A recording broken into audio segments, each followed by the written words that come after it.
सामईन कराम, आप सुन रहे हैं एक दिलचस्प आप बीती और सफ़रनामा जिसका नाम है मंजिल और मुसाफिर। ये इस सिलसिले की किस्त नंबर 21 है। मुझे उम्मीद है आपको मेरी ये काविश पसंद आ रही होगी। आपने अगर अभी तक मेरा चैनल कहानी घर सब्सक्राइब नहीं किया तो अभी मेरे चैनल को सब्सक्राइब करके बेल नोटिफिकेशन ऑन कर लीजिए ताकि आने वाली हर नई कहानी की इत्तला बर वक्त आप तक पहुंच सके।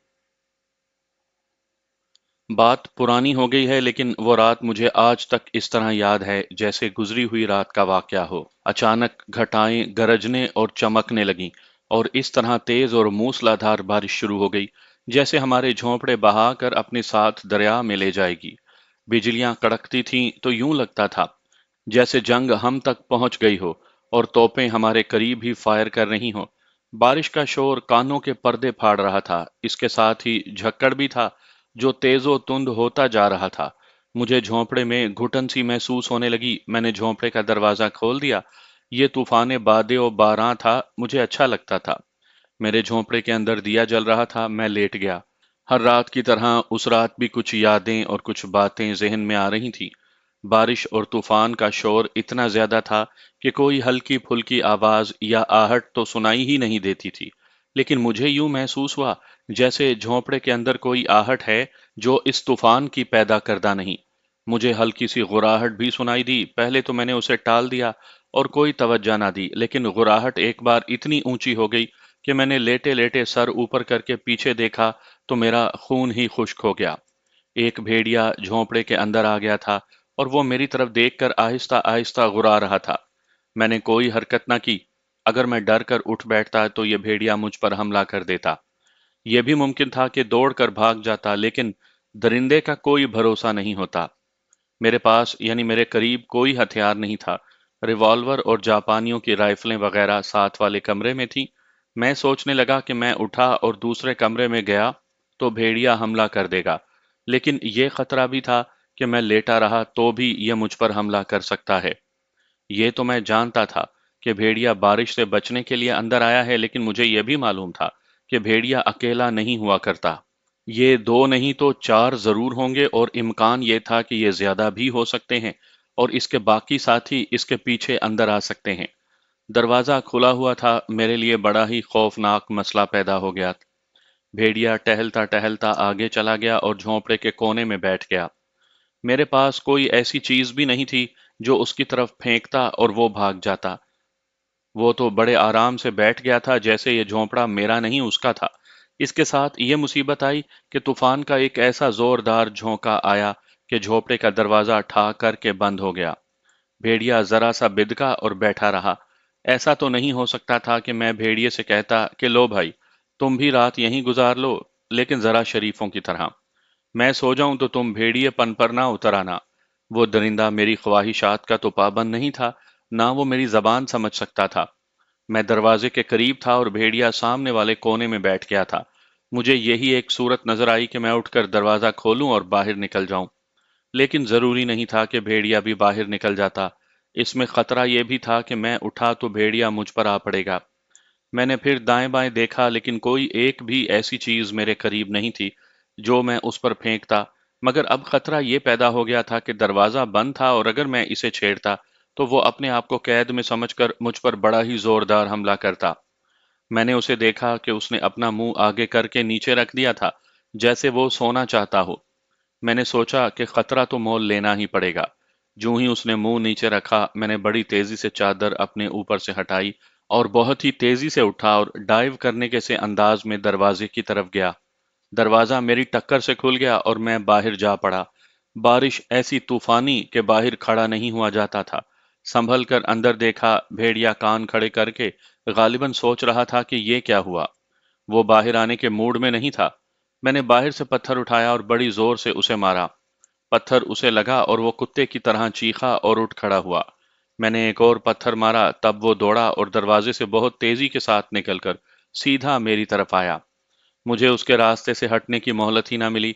वो डर कर और पत्थर खाकर भागा था।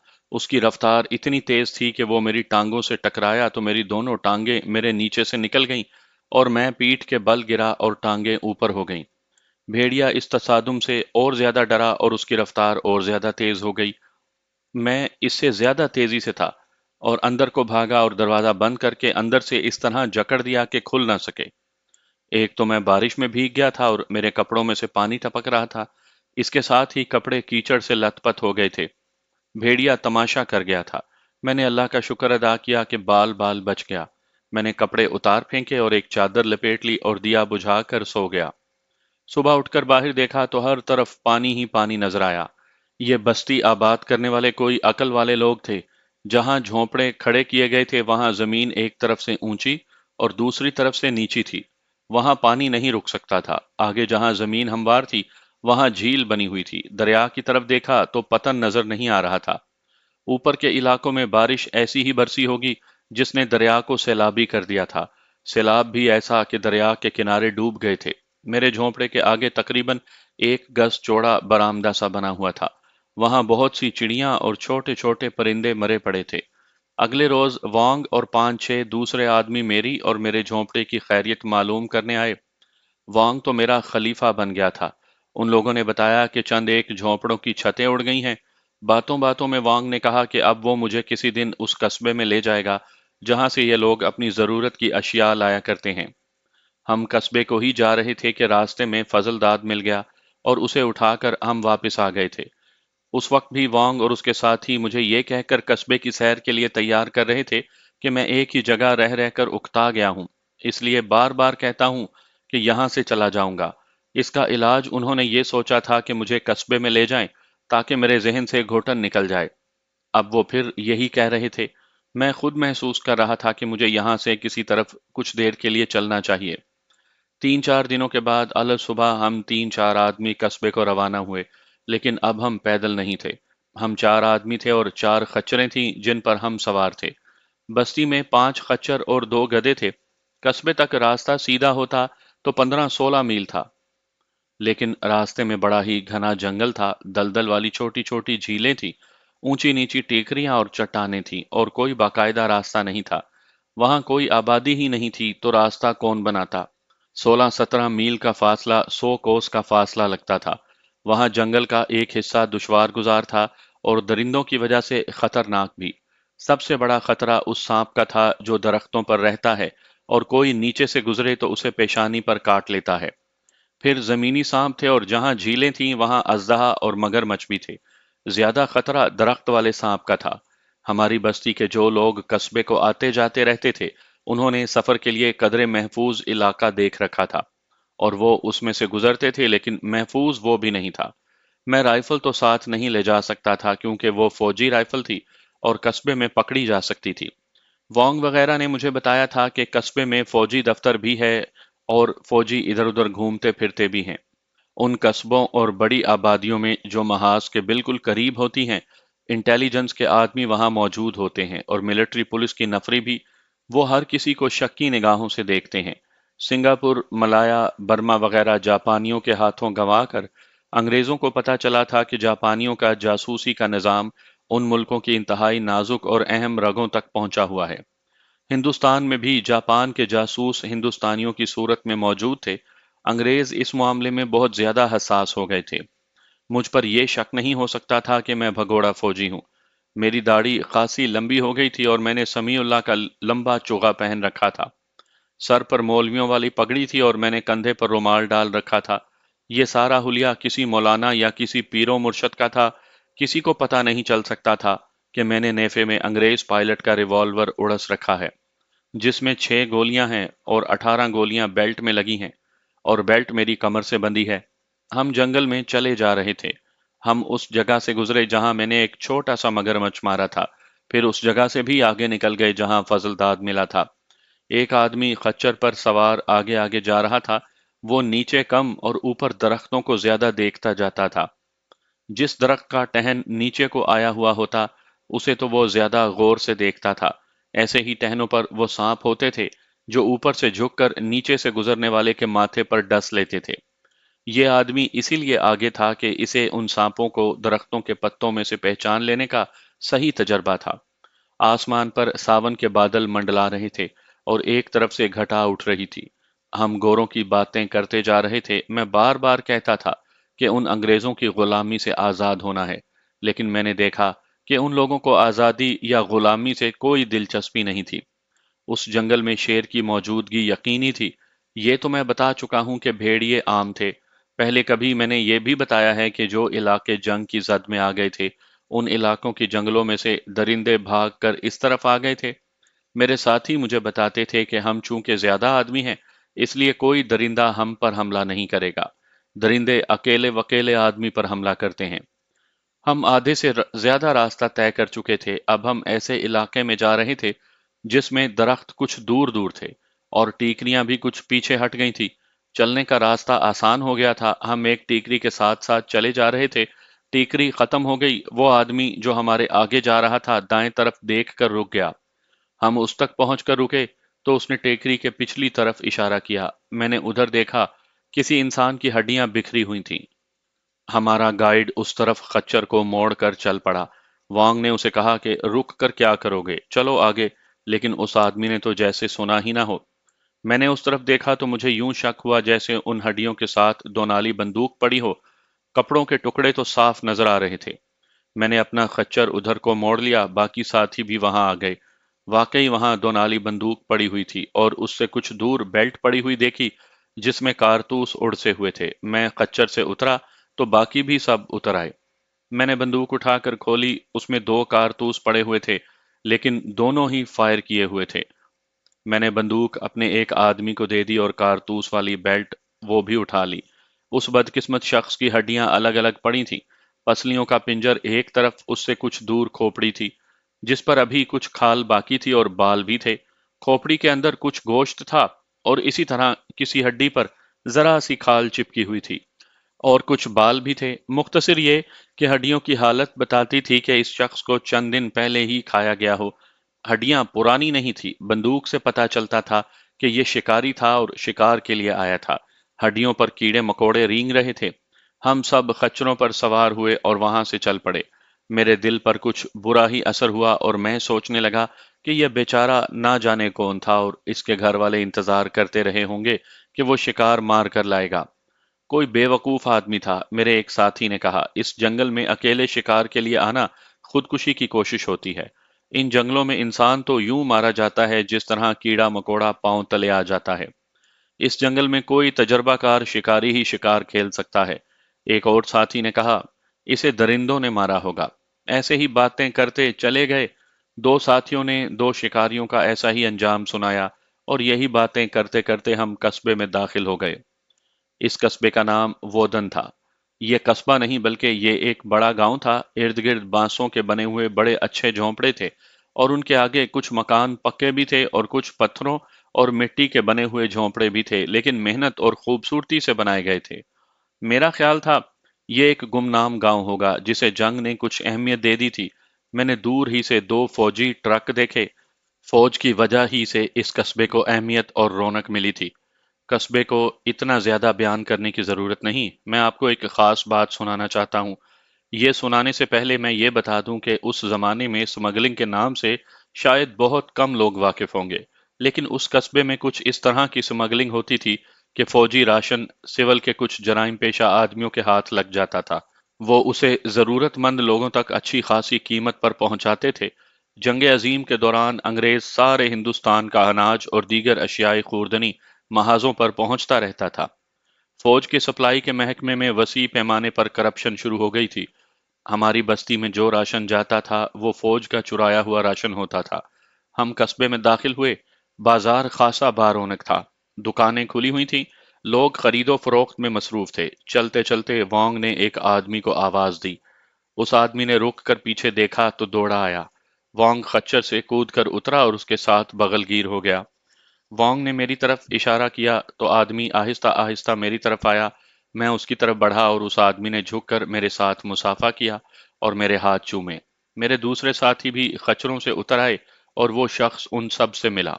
ये सब अपनी जबान में बातें करते रहे, इसलिए मुझे कुछ समझ में नहीं आ रही थी कि ये क्या कह और सुन रहे हैं। मैंने इधर उधर देखना शुरू किया। मुझे मिलिट्री पुलिस के दो गोरे नजर आए जो आहिस्ता आहिस्ता चले जा रहे थे। मैंने महसूस किया कि दो आदमी बड़ी गौर से मुझे देख रहे हैं। वो आगे गए और वापस आ गए। वापसी पर वो मेरे करीब से गुजरे और मुझे देखते गए। वो यकीनन इंटेलिजेंस के मुखबर थे। मैंने उनकी तरफ ध्यान ही ना दिया, लेकिन मैं उन्हें देखता रहा। वांग ने मेरे साथ उर्दू में बात करते हुए बताया कि ये शख्स जो उसे मिला है उसका पुराना दोस्त है और जब भी वहां आता है उसके पास कुछ वक्त गुजारता है। वांग ने कहा कि ये हम सबको अपने घर ले जाना चाहता है। मैंने वांग से पूछा कि इसने उस आदमी को मेरे मुतालिक क्या बताया।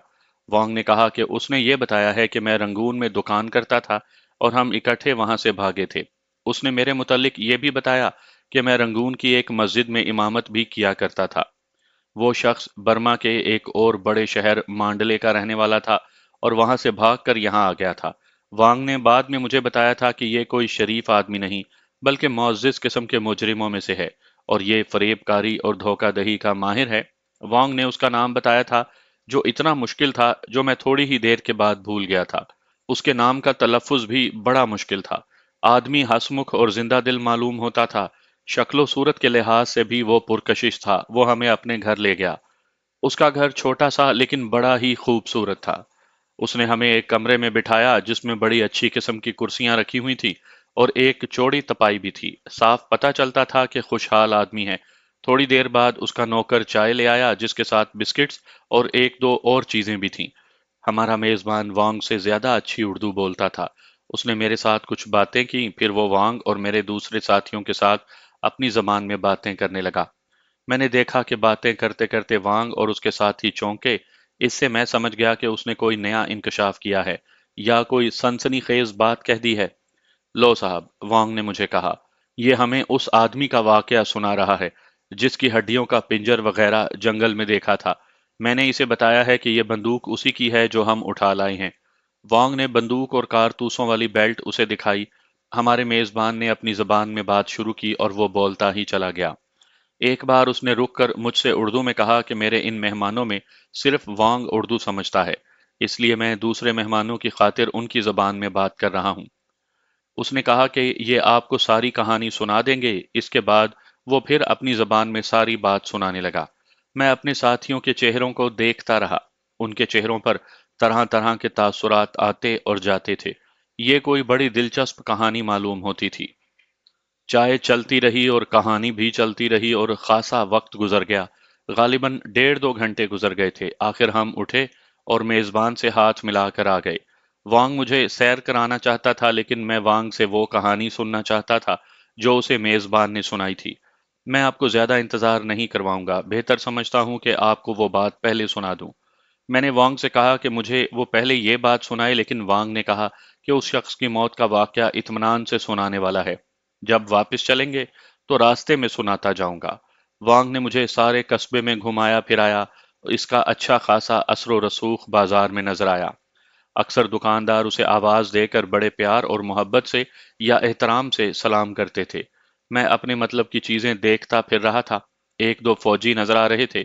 मैं उन्हें गौर से देखता था। ये सब हिंदुस्तानी थे और गोरे फौजी जो नजर आते थे वो ज्यादातर मिलिट्री पुलिस के थे। चलते चलते वांग एक दुकान के सामने रुक गया। दुकानदार के साथ उसकी सलाम दुआ थी और दुकानदार के पास चला गया। मैं जरा अलग खड़ा था। वही दो आदमी जो मैंने पहले बताया है मुझे गौर से देख रहे थे, मेरे पास आ गए और मुस्कुराकर सलाम किया और हाथ मिलाया। मैं समझ गया कि ये मेरा ताक़ुब करते रहे हैं।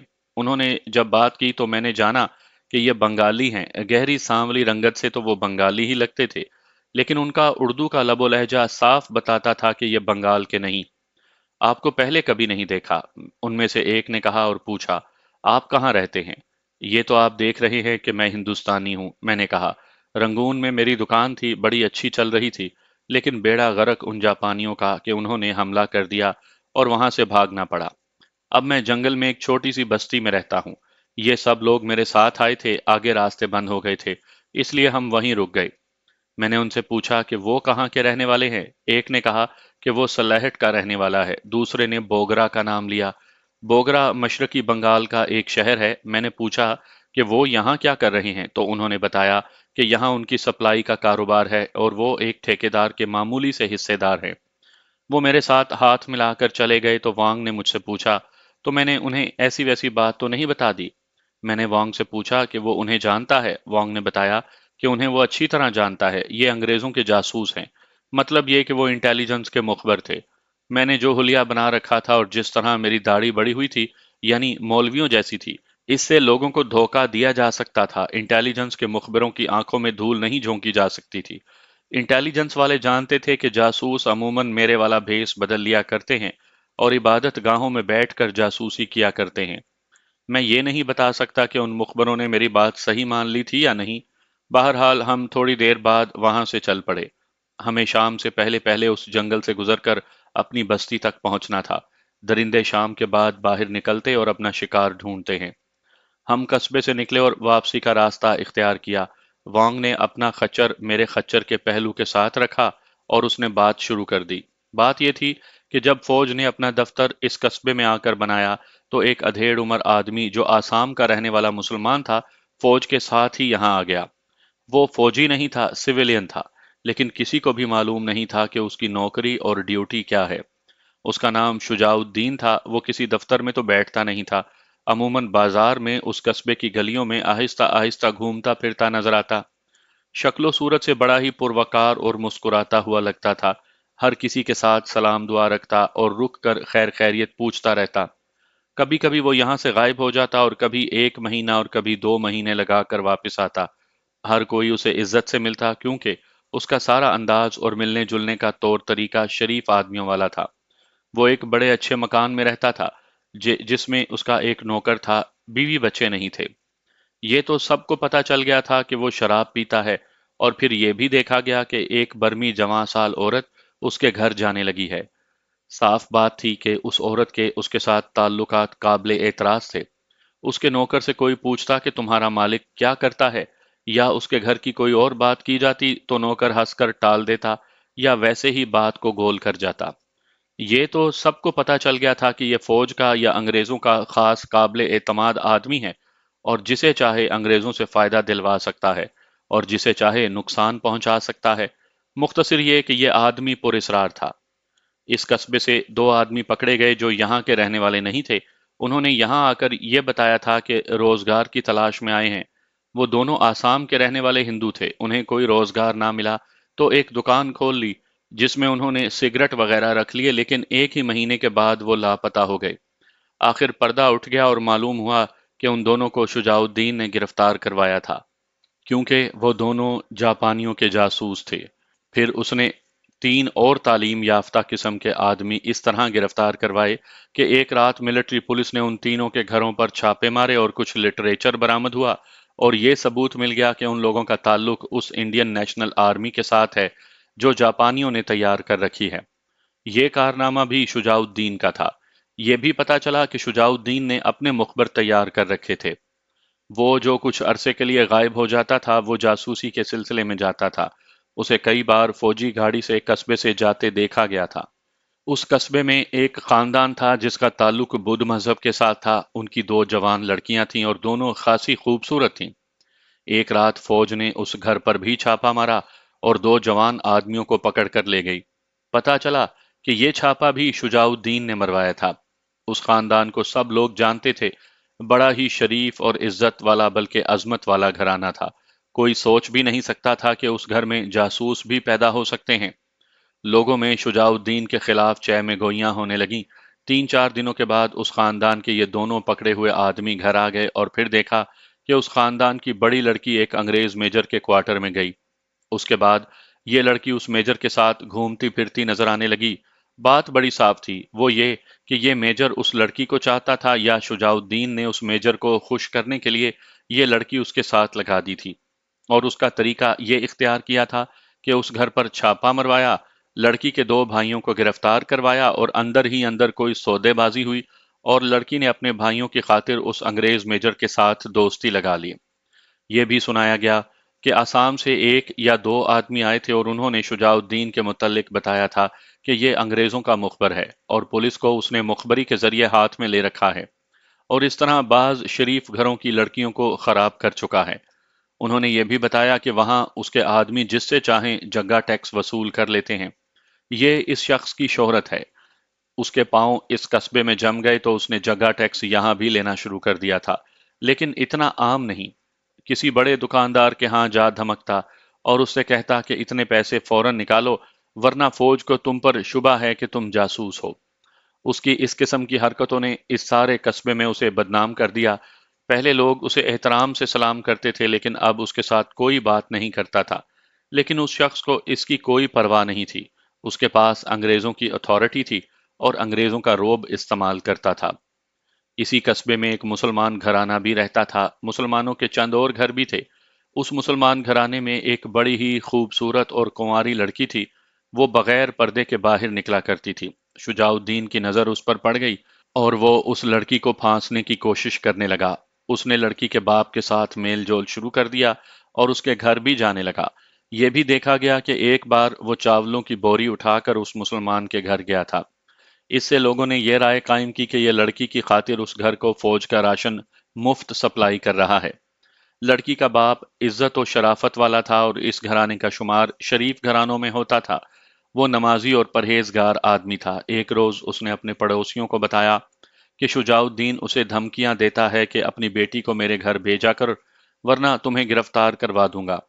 یہ بات آہستہ آہستہ قصبے میں پھیل گئی۔ چونکہ وہ بڑا ہی معزز اور شریف گھرانہ تھا، اس لیے دو تین معزز اور بزرگ آدمی شجاع الدین کے ہاں گئے اور اسے بتایا کہ وہ کم از کم اس گھرانے کو پلید نہ کرے۔ شجاع الدین نے یہ بات بنا لی کہ یہ شخص اسے بلا وجہ بدنام کر رہا ہے۔ اس نے لڑکی کے باپ کے خلاف ایسے ایسے الزامات سنائے کہ سننے والوں نے کانوں پر ہاتھ رکھ لیے اور وہاں سے واپس آ گئے۔ انہوں نے ایک بھی الزام سچا نہیں سمجھا تھا۔ البتہ وہ یہ سمجھ گئے کہ شجاع الدین میں انسانی جذبات ہیں ہی نہیں اور وہ اندر باہر سے شیطان ہے۔ لوگوں نے یہ بھی سوچنا شروع کر دیا تھا کہ اس شخص کو کس طرح انسان بنایا جائے، اور اگر یہ انسانیت کو قبول نہیں کرتا تھا تو اس کا کچھ نہ کچھ بندوبست ضرور کیا جائے۔ لیکن فوج کے انگریز افسر اسے اتنا اچھا سمجھتے تھے کہ سب نے کہا کہ اس کے خلاف کوئی شکایت اس کے افسر نہیں مانیں گے۔ ایک روز لڑکی کے باپ نے روتے ہوئے اپنی جان پہچان کے چند ایک آدمیوں سے کہا کہ رات شجاع الدین اس کے گھر آیا تھا اور یہ کہہ کر چلا گیا ہے کہ ایک ہفتے کے اندر اندر اس نے اپنی بیٹی کا نکاح شجاع الدین کے ساتھ نہ کیا تو وہ پورے خاندان کے آدمیوں اور عورتوں کو جاسوسی کے الزام میں گرفتار کروا دے گا اور کبھی بھی اس جال سے نکلنے نہیں دے گا۔ لوگوں نے یہ بات سنی تو وہ سوچنے لگے کہ درخواست لکھ کر انگریز افسروں کو دی جائے یا کیا کیا جائے۔ لڑکی کا باپ تو بیچارہ رو رو کر آدھا رہ گیا تھا۔ شجاع الدین کا ایک مشغلہ شکار تھا۔ اس کے پاس دو نالی بندوق تھی۔ وہ گھوڑے پر شکار کھیلنے جایا کرتا تھا، لیکن کبھی کبھی، ایسا نہیں کہ ہر روز یا ہر ہفتے جاتا ہو۔ ایک بار وہ ہرن مار کر لایا تھا اور ایک بار وہ موٹا تازہ خنزیر مار لایا تھا۔ اگر اسے بڑا شکار نہیں ملتا تھا تو وہ پرندے مار لاتا تھا۔ جس روز ہم اس قصبے میں گئے تھے اس سے 5-6 روز پہلے شجاع الدین شکار پر نکلا تھا۔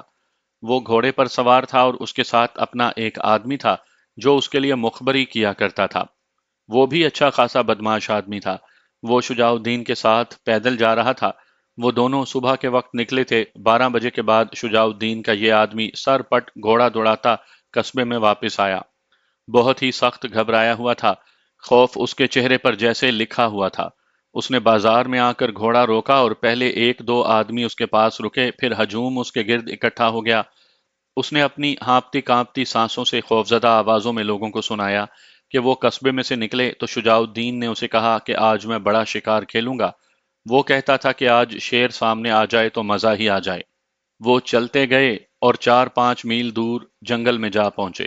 ایک جگہ شجاع الدین نے گھوڑا روکا اور نیچے اتر آیا۔ اس نے گھوڑا اپنے آدمی کے حوالے کر دیا اور خود دونوں پیدل چلنے لگے۔ کچھ اور آگے گئے تو شجاع الدین نے اپنے اس آدمی سے کہا کہ تم گھوڑے کو پکڑے رکھو اور یہیں ٹھہرو۔ شجاع الدین نے بندوق کی دونوں نالیوں میں کارتوس پہلے ہی ڈال لیے تھے۔ وہ آگے چلتا گیا اور اپنے آدمی سے 20-25 قدم دور تک جا پہنچا۔ کسی جانور کے تیز دوڑنے کی آہٹیں سنائی دیں۔ شجاع الدین رک گیا۔ اس نے بندوق دونوں ہاتھوں میں لے لی تھی۔ اچانک ٹیکری کے پیچھے سے ایک خنزیر سر پٹ دوڑتا نکلا۔ وہ شجاع الدین کی طرف آ رہا تھا۔ شجاع الدین نے بندوق کندھے سے لگائی اور دونوں کارتوس یکے بعد دیگرے فائر کر دیے۔ اس کا نشانہ خطا نہ گیا اور خنزیر سیدھا دوڑتے دوڑتے ایک طرف کو مڑا، پھر ایک جگہ رک کر چکر کھانے لگا اور اتنی دیر میں 4 یا 5 بھیڑیے بڑی تیزی سے دوڑتے پہنچ گئے۔ یہ بھیڑیے نہ جانے کہاں سے اور کتنی دور سے اس خنزیر کے تعاقب میں آ رہے تھے۔ شجاع الدین نے غالباً یہ سوچا ہوگا کہ وہ دوسرے کارتوس ڈال کر فائر کرے گا تو بھیڑیے بھاگ جائیں گے۔ دراصل اللہ تبارک و تعالیٰ نے اس کی موت کا سبب بنا دیا تھا، جو یہ تھا کہ اس کی عقل پر پردہ پڑ گیا تھا۔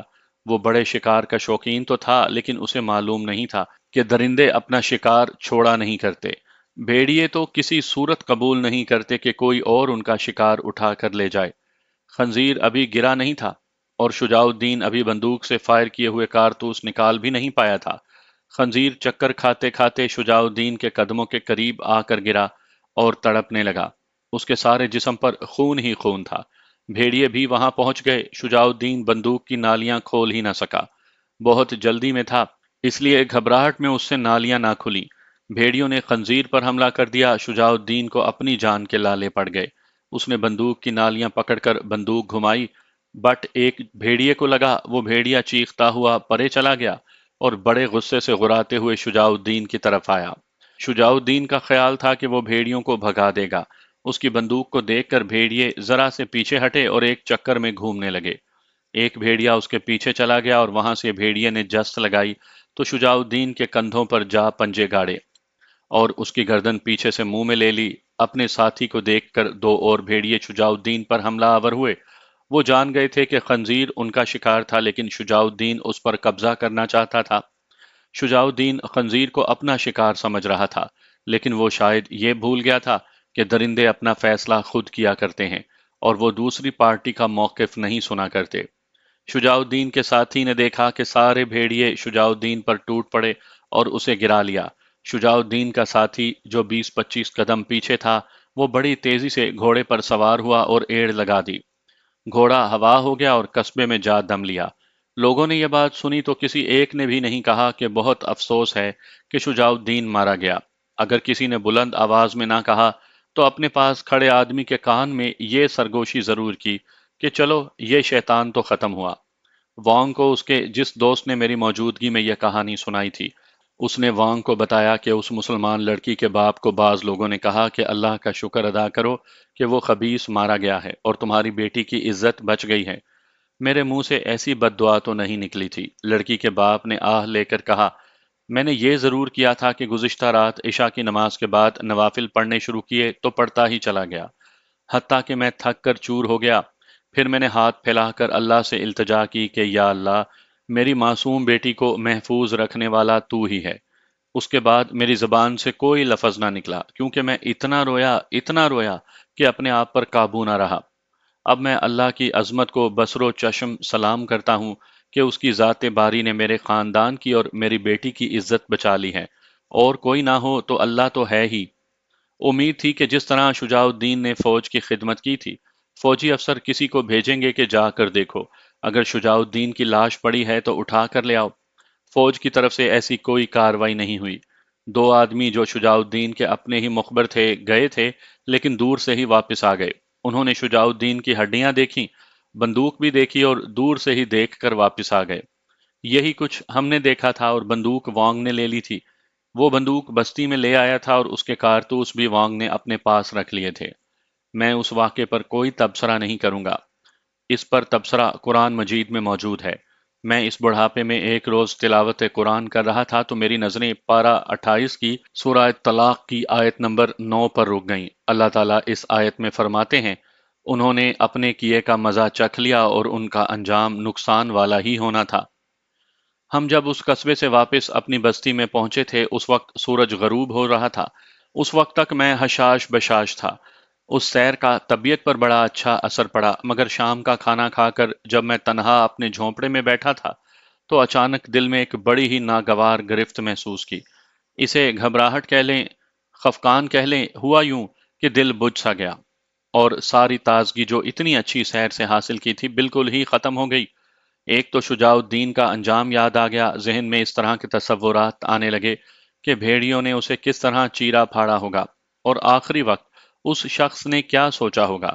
اسے گناہوں کی سزا ملی تھی، لیکن آخر وہ انسان تھا۔ مجھے افسوس سا ہونے لگا اور اس کے ساتھ ہی مجھے یاد آ گیا کہ تو میں بھی تو گناہ گار ہوں۔ میں نے اور جو گناہ کیے سو کیے، کسی کو دھوکہ اور فریب نہیں دیا تھا، ناجائز دوستی بھی لگائی لیکن کسی عورت کو دھوکہ دے کر نہیں۔ تاہم گناہ تو گناہ ہی ہوتا ہے۔ مجھے یوں محسوس ہونے لگا جیسے مجھے بھی اس جنگل میں اپنے گناہوں کی ایسی ہی سزا ملے گی۔ یہ احساس ایک خوف کی صورت اختیار کرنے لگا۔ بڑی ہی تیزی سے میری ذہنی کیفیت ایسی بگڑی جیسے میں ابھی رو پڑوں گا۔ حقیقت یہ ہے کہ رونے کو جی چاہنے لگا۔ میں اس وقت ڈپریشن کے لفظ سے واقف نہیں تھا۔ آج کسی کی طبیعت ذرا سی بھی اکھڑتی ہے یا کوئی شخص ذہن پر ذرا سا بوجھ محسوس کرتا ہے تو وہ کہتا ہے کہ مجھے ڈپریشن ہو گئی ہے۔ میں اس زمانے میں اس لفظ سے واقف نہیں تھا۔ آج وہ اپنی ذہنی کیفیت تفصیل سے بیان کرنے کے بجائے اتنا ہی بتا دیتا ہوں کہ مجھ پر ڈپریشن طاری ہو گئی تھی۔ بہت کوشش کی کہ اپنے آپ کو سنبھال لوں اور مزاج میں شگفتگی پیدا کر لوں، لیکن جو بھی خیال آتا تھا وہ یاسیت اور شکست کا احساس لے کر آتا تھا۔ ایسی ذہنی کیفیت میں شاید ایسا ہی ہوتا ہے کہ کوئی امید افزا سوچ آتی ہی نہیں۔ پہلے تو میں سمجھا کہ شجاع الدین کے انجام نے مجھے اداس کر دیا ہے، لیکن مجھے وہ دو آدمی یاد آ گئے جو قصبے میں ملے تھے۔ انہوں نے مجھے کہا تھا کہ آپ کو اس سے پہلے قصبے میں کہیں نہیں دیکھا۔ قصبے میں ہی مجھے وانگ کے دوست نے بتایا تھا کہ یہ دونوں آدمی انگریزوں کے جاسوس ہیں۔ وہ انٹیلیجنس کے آدمی تھے اور میں آپ کو سنا چکا ہوں کہ وہ مجھے بڑی ہی گہری نظروں سے دیکھ رہے تھے اور انہوں نے میرا تعاقب بھی کیا تھا۔ میں سویلین ہوتا تو ان سے مجھے کوئی ڈر نہیں تھا، لیکن میں بھگوڑا فوجی تھا۔ فوج سے بھگوڑا ہونا تو ایک جرم تھا ہی۔ اصل جرم یہ تھا کہ برما فرنٹ پر جو فوجی بھگوڑے ہوتے تھے ان کے متعلق یہ کہا جاتا تھا کہ وہ جاپانیوں کے پاس چلے گئے ہیں۔ کوئی بھگوڑا پکڑا جاتا تو اس پر بھگوڑا ہونے کے علاوہ یہ الزام بھی عائد کیا جاتا کہ وہ جاپانیوں کے پاس جانے اور انڈین نیشنل آرمی میں شامل ہونے کے لیے بھگوڑا ہوا تھا۔ میں نے برسوں بعد واپس گھر آ کر وہ کتابیں پڑھی تھیں جو جاپانیوں کے حملے کے متعلق لکھی گئی تھیں۔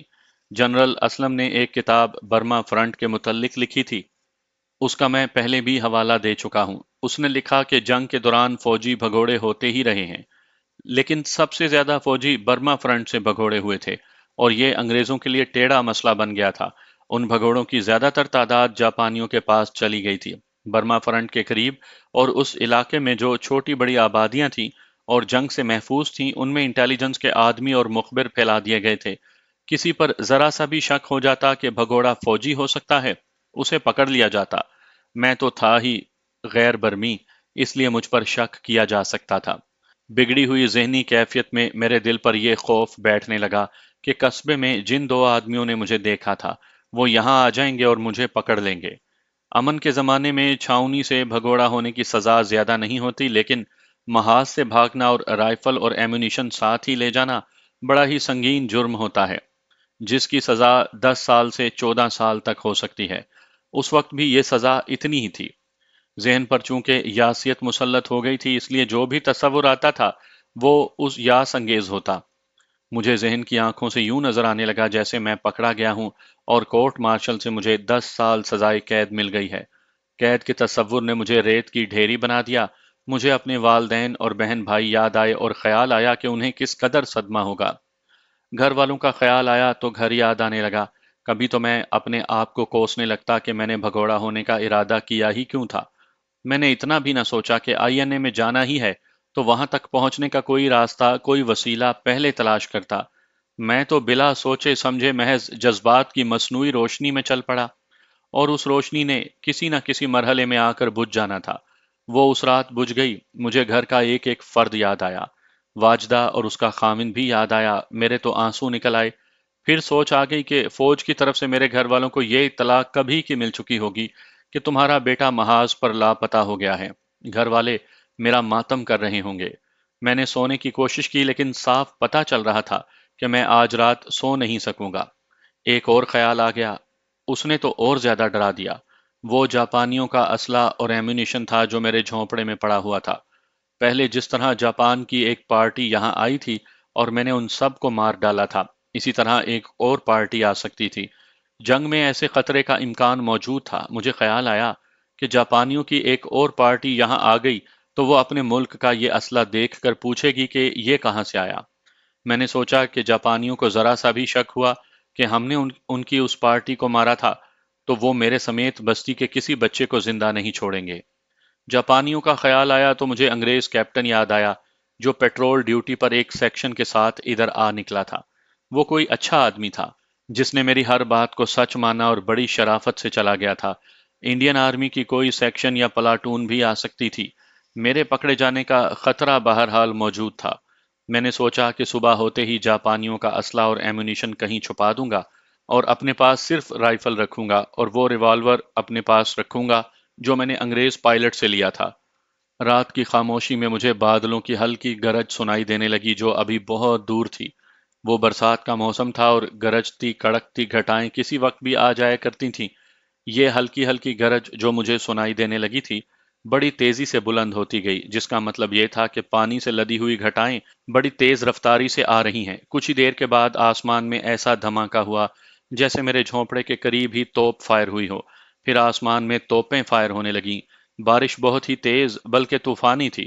ایسی بارش سے مجھے لطف سا محسوس ہوا کرتا تھا، لیکن اس رات میرا دل دہل گیا۔ ایک بار بجلی اتنی زور سے کڑکی کہ میں لیٹے لیٹے اٹھ بیٹھا اور چھت کی طرف دیکھنے لگا۔ ایک تو خوف میں اضافہ ہو گیا اور اس کے ساتھ ہی میں نے نمایاں طور پر محسوس کیا کہ میں بزدل ہو گیا ہوں۔ بجلی کی اس کڑک کو میں اللہ تبارک و تعالیٰ کی وارننگ سمجھنے لگا کہ میرے گناہوں کی سزا کا وقت آ گیا ہے۔ میں نے پہلے سنایا ہے کہ کچھ دن پہلے ایسی بارش برسی تھی اور ایک بھیڑیا میرے جھونپڑے میں آ گیا تھا۔ میں ڈرا نہیں تھا اور اس سے بچنے کا اور اسے جھونپڑے سے نکالنے کا طریقہ سوچ لیا اور میں باہر نکل گیا تھا۔ پھر بھیڑیا بھی بھاگ گیا تھا اور میں جھونپڑے میں واپس آیا تھا تو اکیلے ہی ہنسنا شروع کر دیا تھا، لیکن اب ویسی ہی بارش برس رہی تھی تو میں نے اپنے اندر اس قسم کی بزدلی محسوس کی جیسے اس جنگل کے سارے بھیڑیے میرے جھونپڑے میں آ جائیں گے اور مجھے چیر پاڑ کر کھا جائیں گے۔